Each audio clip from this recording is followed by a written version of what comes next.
The Vexary Dominion had ruled the stars for 300 years, and they had never once failed to conquer a world they wanted. Their empire stretched across 17 star systems and contained billions of souls who served under their iron rule. High Commander Zorath stood on the bridge of his flagship and watched the stars pass by as his invasion fleet moved through the darkness of space. He was old by Vexary standards, with scales that had turned from bright green to a dull gray, and eyes that had seen 100 worlds burn. Today he would add another civilization to his list of conquests. The humans were nothing special according to his intelligence reports.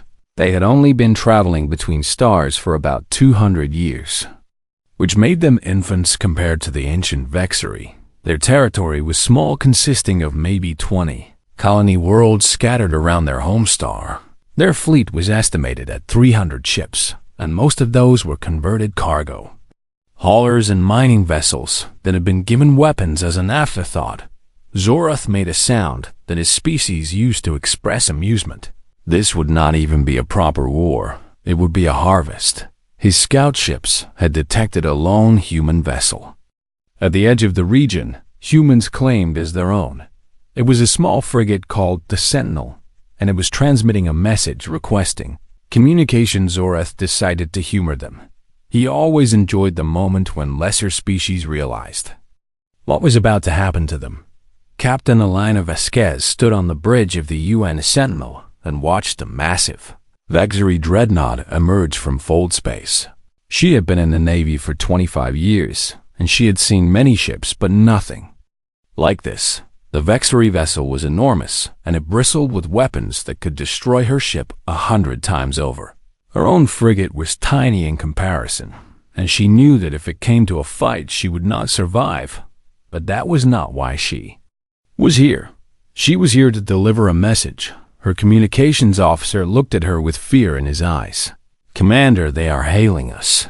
The Vexary message came through the translator as a simple demand. "Surrender your vessel and provide navigational data to your homeworlds, and resistance will result in extinction." Elena took a deep breath. She had been given very specific orders for this exact situation, and she had practiced what she would say many times. She opened a channel and spoke in a clear, steady voice. "This is Captain Elena Vasquez of the United Nations ship Sentinel, and you are approaching sovereign human space." She paused to let the translator work. "We have no quarrel with the Vexary Dominion, and we do not seek war, but we will not surrender our people or our worlds to anyone." On his bridge, Zorath listened with mild interest. This was the part he enjoyed, watching the small creatures try to sound brave. Elena continued speaking, and her voice remained calm and controlled. "I am authorized to tell you that humanity offers friendship to all who come in peace, and we would welcome diplomatic relations with your people." She paused again, and when she spoke next, her voice had changed. It was harder now, and there was something beneath it that the Vexary translator could not quite capture. "But I am also authorized to give you a warning, and I need you to listen very carefully." Zorath leaned forward slightly. This was unusual. Most species simply begged at this point. "We have studied your conquests and we know how you fight," Elena said. "You move from system to system, and you overwhelm your enemies with superior numbers and firepower, and then you enslave the survivors." She was correct, and Zorath saw no reason to deny it. "The species you have conquered were peaceful," Elena continued. "They built their civilizations in times of safety, and they never imagined that something like you would come out of the darkness to take everything from them." Her eyes seemed to look directly into the screen, as if she could see Zorath himself. "We are not like them." There was silence for a moment, and then Elena spoke her final words. "If you cross into our territory, you will not find what you expect, and you will not find easy prey or frightened civilians begging for mercy." Her voice dropped lower. "You will find what we have been preparing since before we knew you existed, and you will find the answer to a question humanity has been asking itself since we first looked up at the stars." She paused one final time. "What will we do when the monsters come?" The transmission ended, and Elena turned to her crew. "Get us out of here now." The Sentinel jumped to fold space just as the first Vexery weapons fired, and the ship shuddered as energy beams tore through her hull. But she made the jump, and she survived. On his bridge, Zorath watched the small human ship flee, and he made a sound of contempt. Another weak civilization making empty threats. Another set of worlds to harvest. His officers waited for his orders, and he gave them without hesitation.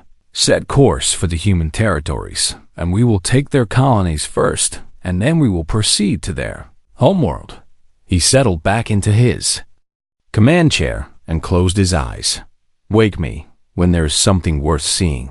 The invasion fleet of 400 warships carrying 2 million soldiers crossed into human space 3 days later.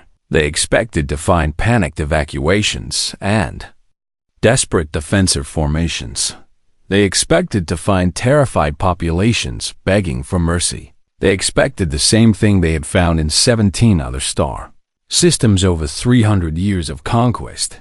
They did not know that humanity had been waiting for them. They did not know that every human colony had been evacuated weeks ago, and that the populations had been moved to hidden locations that the Vexery would never find. They did not know that the Sol system had been transformed into a trap that had taken humanity 50 years to build. They did not know that Captain Elena Vasquez had already reported back to High Command, and that her warning had been recorded and analyzed. Most importantly, they did not know that her warning had been genuine. She had asked them to turn back. She had given them a chance to choose peace, and they had responded with weapons fire. That had been their choice. Now they would face the consequences, and those consequences would be something the galaxy would remember for a very long time. The first human colony world was called New Geneva, and it was supposed to be an easy target. The planet had a population of 12 million people living in 3 major cities and dozens of smaller settlements, according to Vexery intelligence. It was a farming world that produced food for other human colonies, and its defenses were minimal. Subcommander Keth led the invasion force that descended through the atmosphere, and he expected to see chaos below. He expected to see evacuation ships fleeing in all directions and ground vehicles clogging the roads and panicked civilians running through the streets. Instead, he saw nothing. The cities were there exactly where the map said they would be, and the buildings stood intact, and the lights were still on in many windows, but there was no movement anywhere. Keth ordered his dropship to land in the central plaza of the capital city, and he stepped out onto the stone pavement with his weapon raised. The plaza was empty. The streets around it were empty. The entire city was empty. He sent his soldiers to search the buildings, and they reported the same thing everywhere. They went to homes contained furniture and clothing and personal belongings, but no people. Food sat in storage. Units still fresh and preserved, computers were still running, and displays showed news reports from weeks ago. It was as if every single person had simply stood up and walked away in the middle of whatever they were doing. Where did they go? One of his officers asked, and her scales were rippling with unease. Keth did not have an answer. He reported back to High Commander Zorath, who was still aboard his flagship in orbit. "The planet is abandoned, Commander, and there are no signs of combat or forced evacuation." Zorath was silent for a long moment. "Search everywhere and find where they are hiding." They searched for 2 days, and they found nothing. No hidden bunkers, no underground shelters, no secret tunnels leading out of the cities. The humans had simply vanished. On the 3rd day, Keth entered the office of the planetary governor, hoping to find some clue about what had happened. The office was like everything else on New Geneva, and it was neat and organized and completely abandoned. But there was something on the desk. A single piece of paper sat in the exact center of the otherwise empty surface. Keth picked it up and read the words that had been printed on it. The translation was simple, and it contained only 3 words. "You were warned." A chill ran through Keth that had nothing to do with the temperature. He reported his finding to Zorath, who dismissed it as a pathetic attempt at psychological warfare. "They are trying to frighten us," the High Commander said. "And it will not work." He ordered the fleet to move on to the next colony world. The second planet was called Armstrong, and it had been a mining colony with 8 million inhabitants. It was also completely empty. The mines were still operational, and the machinery was still running, but there were no workers anywhere. The same message waited in the governor's office. "You were warned the third colony world was empty. The fourth was empty. The fifth and sixth and seventh were all empty. 12 human settlements in total, and not a single living person in any of them." The Visari soldiers began to grow nervous, and whispers spread through the ranks. Where had the humans gone? How had they evacuated so many people so quickly? Why had they left everything behind? And what did that message mean? Zorath refused to show any concern, but privately, he was beginning to feel something unfamiliar. It was not quite fear, but it was close. In 300 years of conquest, he had never seen anything like this. The species he had conquered had always reacted the same way. They panicked, and they fled, and they fought desperately, and they died. They did not simply disappear. They did not leave behind empty cities and ominous warnings. They did not act like they had planned for this. But the humans were different somehow. The humans had known the Vexari were coming. The humans had prepared. And now the humans were waiting somewhere for something that Zorath could not understand. He pushed these thoughts aside and focused on his objective, the human homeworld Earth. That was where they must have gone, and that was where he would find them, and that was where he would end this. He ordered the fleet to maximum speed, and they raced toward the Sol system. The journey took 17 days, and during that time, Zorath studied everything the Dominion knew about Earth. It was a small planet orbiting a yellow star, and it was the world where humanity had evolved, and it was the center of their civilization. If he could take Earth, then the war would be over. The humans would have no choice but to surrender. His fleet emerged from fold space at the edge of the Sol system, and for a moment, everything seemed normal. The star burned steadily. At the center of the system, several planets orbited in their ancient paths. An asteroid belt stretched between the inner and outer worlds. And then his sensors began to scream warnings. Zorath looked at the tactical display, and his scales went pale. The outer Sol system was not empty. It was filled with objects. Millions of objects. Billions of objects. Small ones no larger than a fist. Large ones the size of moons. All of them drifting in careful patterns throughout the asteroid belt and beyond. His tactical officer spoke in a voice that trembled slightly. "Commander, those objects appear to be weapons, and they appear to be mines." Zorath stared at the display. The humans had not run away to hide on Earth. The humans had not fled in terror. The humans had been building a trap, and his fleet had just flown directly into it. The first mine detonated against the hull of a Veggery destroyer, and the ship vanished in a ball of nuclear fire. The second mine hit before the fire had even faded, and then the third and the fourth. And then there were too many to count. The minefield was enormous, and it stretched across the entire outer Sol system in a web of death that the Vexari could not see until it was too late.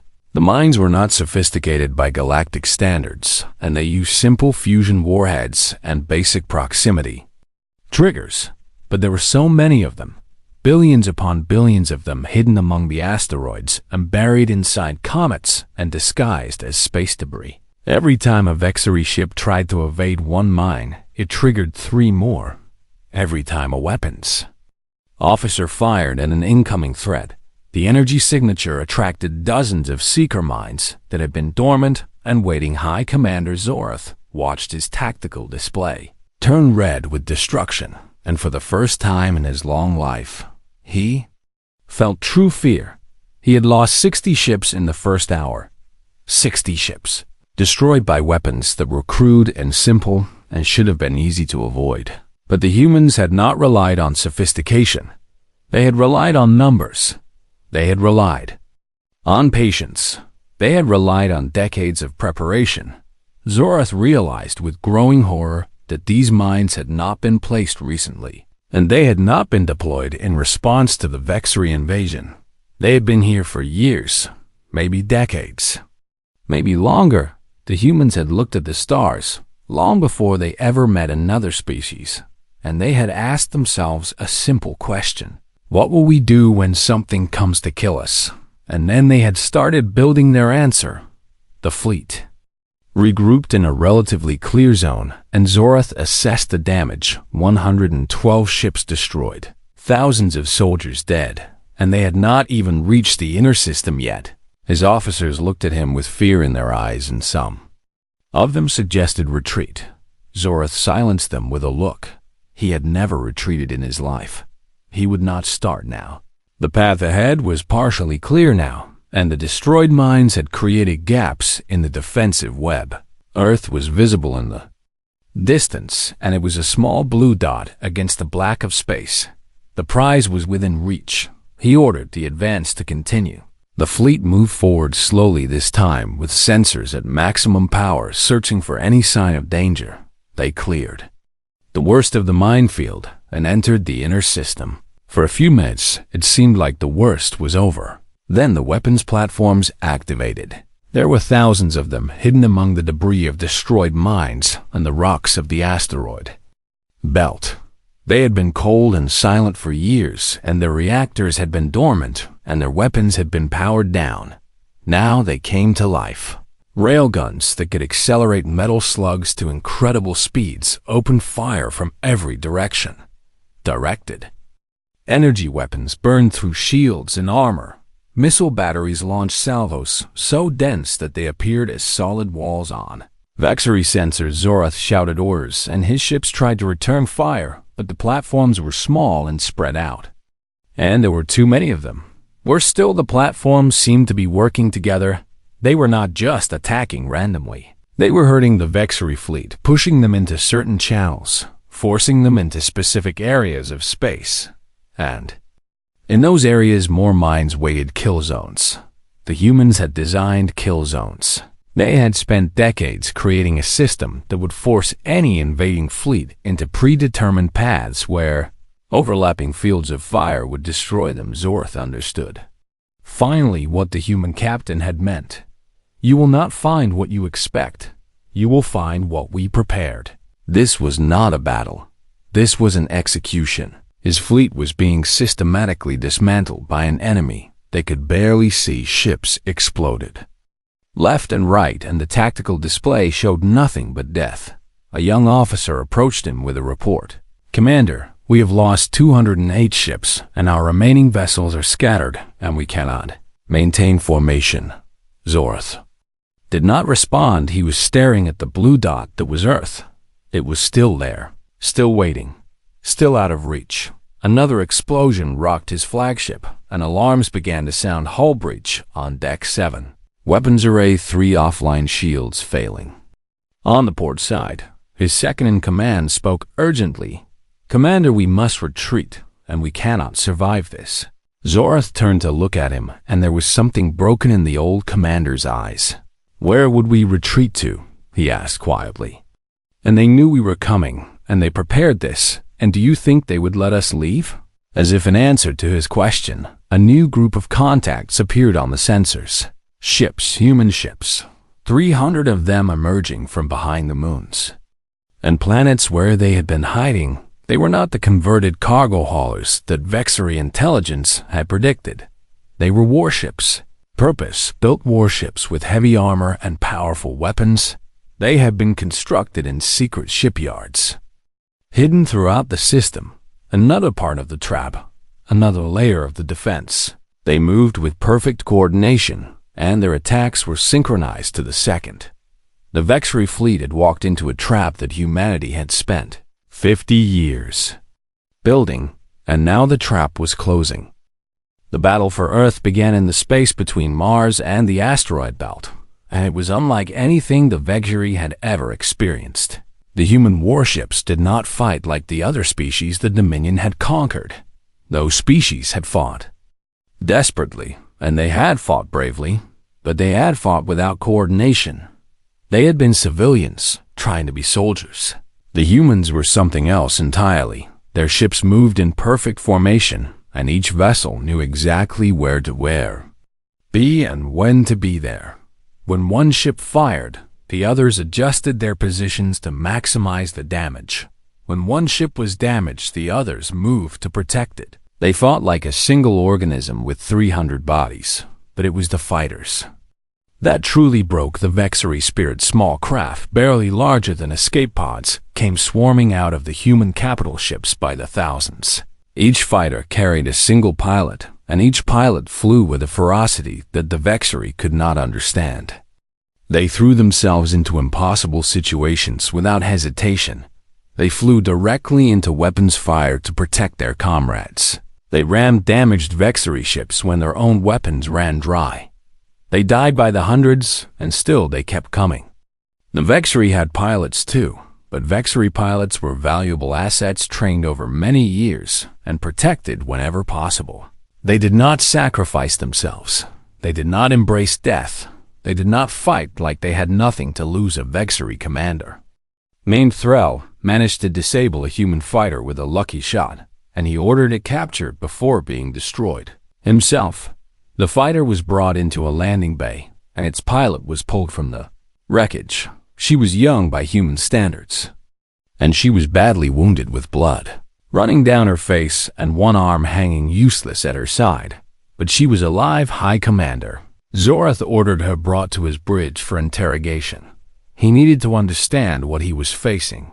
The human pilot stood before him, and she did not seem afraid.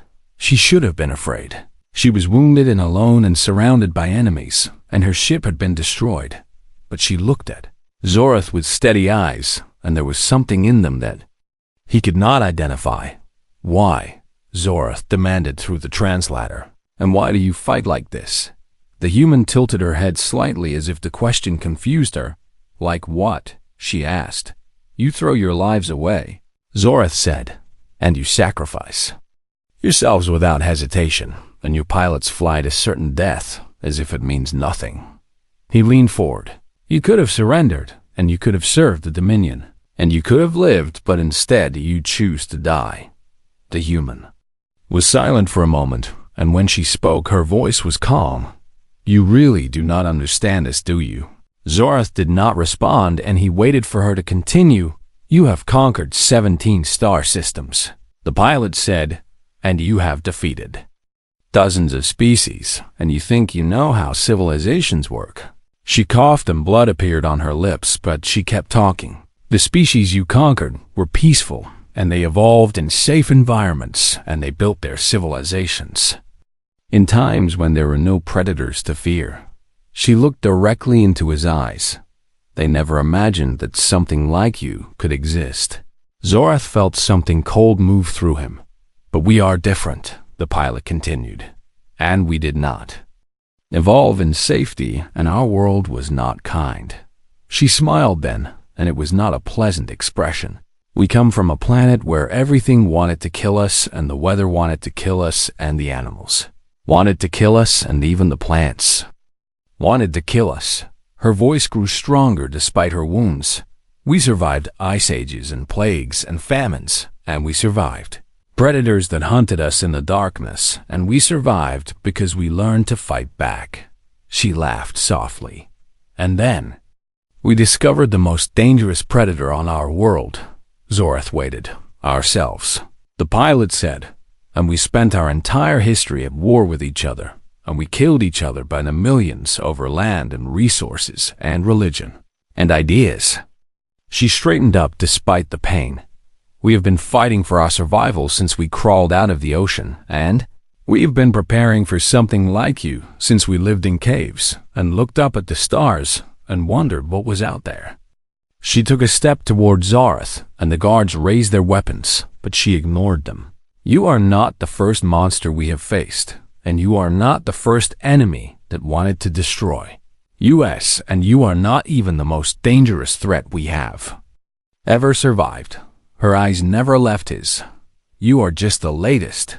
Zorath felt the cold spread through his entire body. We gave you a warning, the pilot said, and we asked you to turn back, and we offered you peace. Her voice dropped to almost a whisper. You should have listened. An explosion rocked the ship and alarms began to sound. The pilot smiled again. That will be my friends, and they are coming for me. She was right. A human strike team had boarded the flagship while Zorath was. Distracted, they fought through his guards with terrible efficiency, and they reached the bridge in minutes. The last thing Zorath saw was a human soldier raising a weapon. The last thing he heard was the pilot speaking one final word, Vasquez. Then, there was only darkness. The Battle of Earth lasted 7 days, and when it ended, the Vexry invasion fleet had been destroyed. Of the 400 warships that had crossed into human space, only 11 remained operational of the 2 million soldiers who had come to conquer. Humanity, fewer than 50,000 survived. High Commander Zorath was dead, and his flagship had been captured by a human boarding team. The other senior commanders had died with their ships as the trap closed around them. The survivors gathered their damaged vessels and sent a message of surrender on all frequencies. They expected execution. That was what they would have done if the situation had been reversed. They would have killed every prisoner and destroyed every ship and left nothing but ash and silence. Instead, the humans sent medical ships. Doctors and nurses boarded the Vexry vessels, and they treated the wounded regardless of species. They brought food and water and blankets. They spoke through translators and their voices. Urkind, the Vexry, did not understand Subcommander. Keth, who had searched the empty cities of New Geneva, was among the survivors. He was brought before Admiral Chun, the commander of the Human Defense Forces, and he expected to hear the terms of his execution. Admiral Chun was an older man with gray hair and tired eyes. He sat across from Keth in a small room aboard a human station, and he did not look like a conqueror. He looked like someone who had seen too much death. The war is over, Chun said through the translator, and you have a choice to make. Keth waited. You can remain here as prisoners of war, and you will be treated according to our laws, which require us to provide you with food and shelter and medical care. Chun paused. Or you can take your ships and return to Dominion space, and you can carry a message to your leaders. Keth was confused. You would let us go? He asked. Chen nodded slowly. We do not want to rule you, and we do not want your territory, and we do not want conquest. He leaned back in his chair. We never wanted this war, and we tried to warn you, and we asked you to turn back. Keth remembered the words on the paper in the governor's office. You were warned. Your commander chose to ignore that warning, Chung continued. And now 2 million of your people are dead, and your fleet is destroyed, and your empire has learned what happens when you threaten humanity. His voice was not angry. It was sad. I wish it had not come to this, and I wish your commander had listened, and I wish we could have been friends instead of enemies. He stood up. But we will not apologize for defending our home. The 11 Veshri ships chose to carry the message home. Before they left, Chun gave them a recording to deliver to the Dominion leadership. Keth watched the recording many times during the long journey back in it. Admiral Chun stood on the bridge of his flagship with the blue sphere of Earth visible through the window behind him. His voice was calm and measured. To the leaders of the Veshri Dominion, and I am Admiral Chun of the United Nations Defense Force. He paused. Your invasion fleet has been destroyed, and your soldiers are dead or captured, and your commander Zorath is among the fallen. There was no triumph in his voice, no celebration, only exhaustion. We warned you, and we asked you to turn back, and we gave you every opportunity to choose peace. His eyes seemed to look through the screen, directly at whoever was watching. You chose war.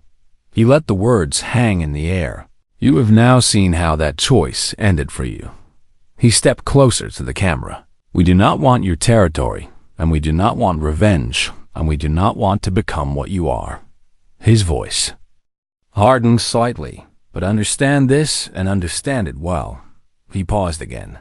We have been fighting for our survival since the first human picked up a rock and decided not to die, and we have faced extinction more times than you can imagine. And we are still here." The blue planet turned slowly behind him. "If you want peace, then come and talk, and we have built a diplomatic station in neutral space, and we will meet you there, and we will discuss how our peoples can coexist." His expression did not change. "If you want war, then come and fight, and you know where to find us, and you know what we are capable of, and you know what waits for you in this system." He took a breath. "And now you know that when humanity gives a warning, you should listen." The recording ended. Keth delivered the message to the Dominion Council, and he told them everything he had seen. The empty colonies, the minefield, the weapons platforms, the human fighters who flew to their deaths without hesitation, the pilot who smiled while bleeding and spoke of monsters. The council listened in silence, and when Keth finished speaking, they did not give orders for a second invasion. They did not call for revenge. They asked for the coordinates of the diplomatic station. 3 months later, the first Vexary ambassador arrived at the station, and she was met by a human diplomat who extended his hand in greeting. The human smiled, and his voice was warm. "Welcome, and we have been hoping you would come." And in that moment, the Vexary understood something that would spread throughout the galaxy in the years to come. The humans were not monsters. They did not enjoy killing. They did not want war. They would always offer friendship first. They would always extend a hand before they raised a fist. But if you ignored their warnings, if you threatened their home, if you mistook their kindness for weakness, then you would learn what 10,000 years of survival had taught them, and that lesson would be fatal. The Vexary chose peace, and the galaxy watched and learned. And humanity continued reaching for the stars, knowing that somewhere out there other species were telling stories about the small creatures from the deadly world, the creatures who warned before they struck, the creatures who offered peace but prepared for war, the creatures who had fought their way out of the darkness and would never go back, the humans, the wolves among the stars.